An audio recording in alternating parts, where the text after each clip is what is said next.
Okay, second graders, one thing good writers do is check as they go. I'm not finished with this paper, or this student is not finished with this paper, right?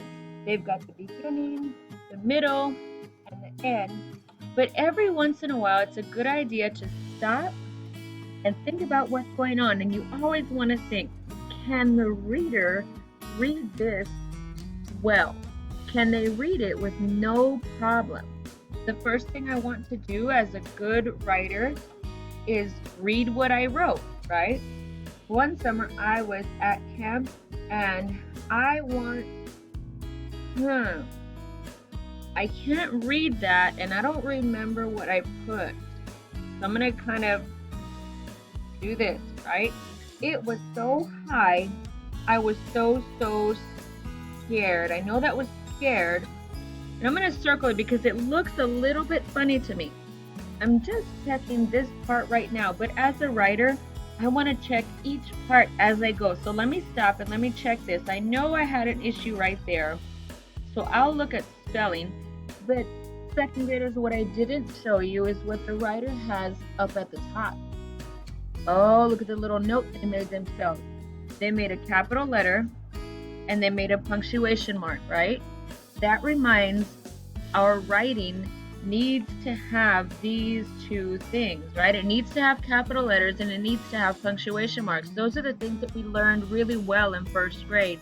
So I know that I'm going to check for those things here today. Capital letters, punctuation marks. I had already caught my spelling, but I need to go look and see how to really spell that word. Right now, I'm going to check on my capital letters and punctuation marks. Now remember, I'm not done with the story, and that's okay. But I'm checking as I go so that I know when it comes time for my reader, they're able to read my writing without any issue. Let me do it again.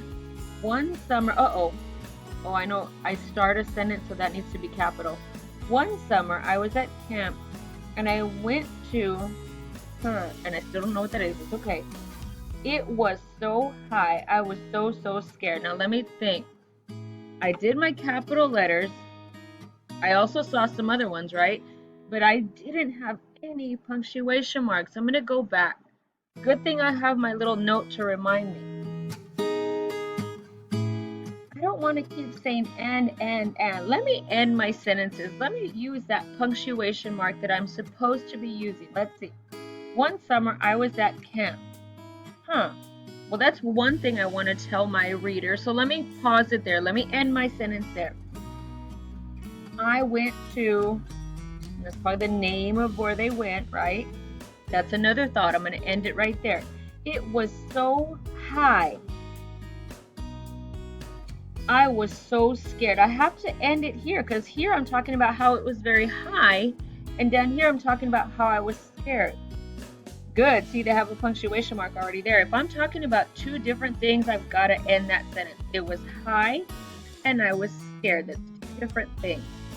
So writers, tomorrow we'll talk about what to do when you notice that you had some spelling issues, and that's okay, we all do.